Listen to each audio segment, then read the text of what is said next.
Banyak orang mengira jika sajian manis yang disebut kolak berasal dari Timur Tengah. Nyatanya, kolak asli warisan kuliner Nusantara dan diperkenalkan para wali sebagai salah satu media untuk penyebaran agama Islam khususnya di Pulau Jawa. Uniknya di Desa Gumeno, Kecamatan Manyar, Kabupaten Gresik, kolak justru berbahan utama daging ayam. Sebagai bagian dari tradisi Sanggring Gumeno untuk mengenang sosok Syekh Maulana Zainal Abidin alias Sunan Dalem, putra dari Sunan Giri yang menjadi penguasa Giri Kedaton. Berawal dari kisah pelarian Sunan Dalem mengungsi ke Desa Gumeno ketika Giri Kedaton diserang kerajaan Sengguru sekitar tahun 1535 Masehi. Sebagai wujud rasa terima kasih pada penduduk desa, Sunan Dalem lalu memerintahkan pendirian masjid beratap tumpang tiga. Anehnya, setelah masjid berdiri gagah, Sunan Dalem justru menderita sakit, sehingga muncul istilah sanggring yang memiliki makna raja yang sakit. Semua orang lalu sibuk mencari obat untuk kesembuhan Sunan Dalem. Sayangnya, semua sia-sia. Sakit Sunan Dalem justru bertambah parah, sampai akhirnya muncul petunjuk dari Allah Subhanahu wa Ta'ala lewat mimpi Sunan Dalem. Kalau menurut versi tutur, itu katanya mimpi ketemu Sunan Giri, kemudian diminta untuk membuat kolak ayam yang isinya ada jinten, ada ayam jago, harus ayam jago, ayam laki-laki, dan beberapa rempah termasuk gula Jawa dan sebagainya. Nah, akhirnya dibuatlah kolak ayam itu.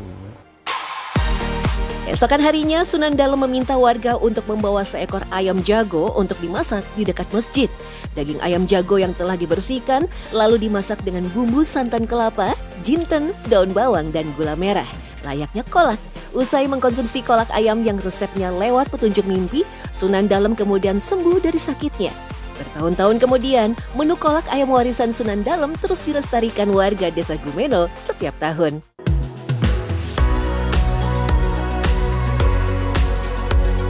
Tradisi sanggring dengan kuliner kolak ayamnya diyakini mengandung karomah dari Sunan Dalem. Tak heran jika masyarakat Gumeno sampai sekarang tetap menjaganya sebagai bagian dari sejarah desa mereka. Segala tahapan dan proses dalam tradisi sanggringan dilaksanakan seotentik mungkin.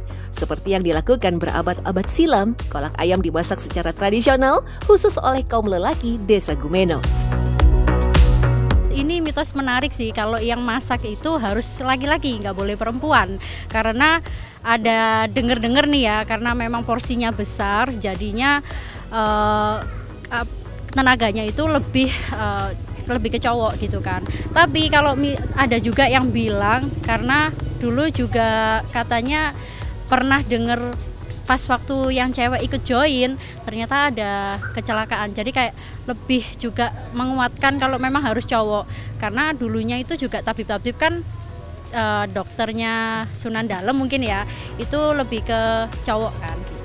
Kalau contoh konkretnya mungkin ada salah satu dari juru masak, ada yang kecolongan sampai ada wanita masuk ke dapur, sampai dia yang dibawa tambangnya putus sehingga mengenai kakinya, akhirnya kakinya kena panas, akhirnya perlu ke rumah sakit dan gitu. Terus ada juga yang sesuai dengan rumus, hitung-hitungannya pas, tapi kenyataan di lapangannya sampai meluber air kuahnya sampai lebih banyak seperti itu. Hanya saja sejak tahun 90-an, bahan utama kolak tidak menggunakan ayam jantan saja, tapi juga ayam betina, dikarenakan bertambahnya jumlah kolak yang dibuat setiap tahun. Setidaknya untuk membuat 2000 porsi kolak ayam dibutuhkan sekitar 200-an ekor ayam. Tapi kadang-kadang memang dari elemen-elemen masyarakat atau masyarakat yang sekitar desa kita itu memang banyak menganggap bahwasanya ini adalah memang murni adalah bisa dikatakan obat atau hidayah dari Allah untuk tetap bisa melaksanakan ini gitu. Jadi asumsinya mereka adalah kalau ayam ini adalah obat untuk mereka yang benar-benar punya keyakinan bahwasanya dia kalau ini dianggap obat seperti itu. Kehadiran orang dari luar Desa Gumeno rata-rata memang berniat untuk memperoleh kolak ayam sebagai obat kesembuhan dari penyakitnya. Meski sulit diterima nalar, namun menurut penelitian ilmiah, kandungan dalam kolak ayam warisan Sunan Dalem memang terbukti memiliki khasiat pengobatan. Jadi tiga jenis makronutrien ini sudah ya. Jadi yang pertama tadi karbohidrat, ada lemak, dan ada protein, ya protein lengkap. Kemudian ada juga jinten, ya jinten, di mana sepanjang yang saya ketahui jinten ini merupakan terapi komplementer ya. Jadi di sana dikatakan banyak mengandung oksidan ya dan punya efek antiinflamasi. Keberadaan kolak ayam dan tradisi sanggring adalah bagian tak terpisahkan dari kehidupan masyarakat Gumeno juga warga Gresik pada umumnya. Sehingga sebagai bentuk apresiasi, pemerintah kemudian menetapkan kolak ayam sebagai warisan budaya tak benda tahun 2019 lalu. Selain bernilai sejarah dan filosofi tinggi, tradisi sanggringan dengan kolak ayamnya mengajarkan nilai-nilai kebersamaan dan gotong royong, juga semangat berbagi pada orang lain. Terasa istimewa di tengah laju perkembangan zaman yang semakin modern. Untuk prosesnya itu kita tawarkan ke warga untuk mendaftar. Jadi mendaftar itu dalam satu arti, satu untuk melestarikan ini, dan kedua untuk beramal untuk tamu yang nanti akan buka bersama-bersama. Tetapi tak hanya kolak ayam yang punya filosofi mendalam, opor ayam pun juga menjadi salah satu saksi bisu sejarah panjang perjalanan umat muslim di Nusantara. Tak banyak orang tahu jika opor ayam tercipta dari hasil akulturasi dua budaya kuliner yang berbeda, yaitu Arab dan India. Saking kreatifnya orang Indonesia, dua budaya tersebut disatukan hingga terciptalah sajian opor ayam dan menggugah selera. Menurut data sejarah, budaya memasak kari dan gulai pertama kali masuk di bawah pedagang India dan Arab, berbarengan dengan periode awal berkembangnya Islam di Nusantara, tepatnya di daerah pesisir Sumatera, Malaka, sampai ke Jawa. Konon, sajian opor awalnya terinspirasi dari kerajaan Mughal India, yang disebut dengan korma. Korma sebenarnya bukan jenis masakan, melainkan sebutan untuk teknik memasak yang menggunakan susu. Melimpahnya kelapa di Nusantara lalu dibuat santan untuk menggantikan susu. Jadi itu opornya lebih yang berwarna putih gitu. Sedangkan opor juga ada yang warnanya lebih kuning karena dia pakai kunyit gitu. Itu kita percayanya kayaknya itu ada pengaruhnya dari India atau Arab. Dan satu lagi bumbu opor itu dia pakai jinten.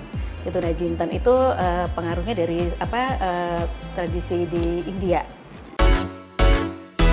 Jenis opor berbagai macam tergantung dari daerah mana asalnya. Salah satu yang melegenda adalah opor gosong atau opor sunggingan dari Kudus.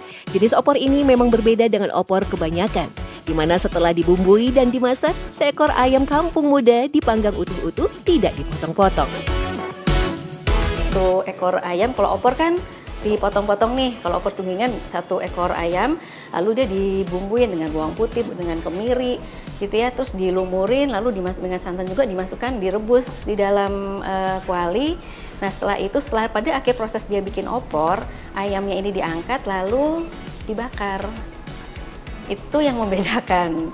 Jadi nggak setelah direbus lalu langsung dinikmati, tapi itu dibakar. Memang kalau di Indonesia itu kan kebanyakan lebih ke folklore dan memang oral gitu ya, dari mulut ke mulut. Tapi saya juga belum bisa menemukan apa yang tertulis gitu, tapi sudah dari turun-temurun. Dan memang kalau di Kudusnya sendiri kayaknya jarang, dan hanya ada satu yang setahu saya yang paling terkenal adalah satu penjual yang menjual opor sunggingan ini.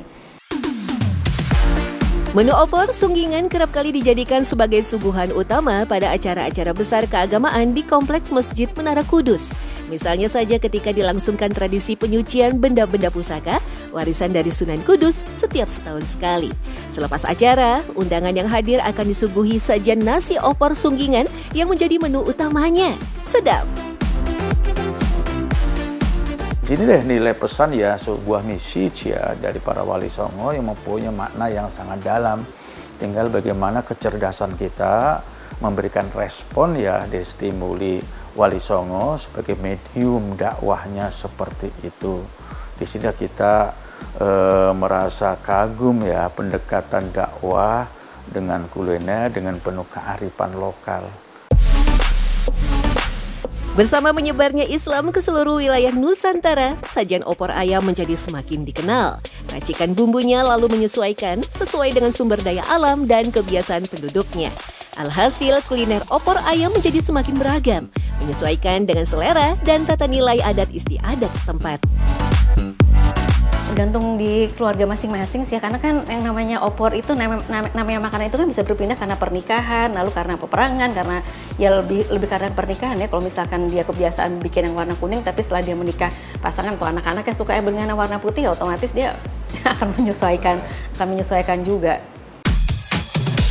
Tak bisa dipungkiri jika terciptanya opor ayam menjadi bagian dari strategi dakwah para wali untuk mengislamkan Nusantara. Nilai-nilai keagamaan dan kebersamaan dipupuk dengan penuh kasih sayang. Tak ada beda antara rakyat kecil dengan golongan berpunya. Bisa dipahami jika dengan cepat Islam mendapat tempat di hati para pemeluk agama sebelumnya. Mereka lalu berbondong-bondong memeluk Islam.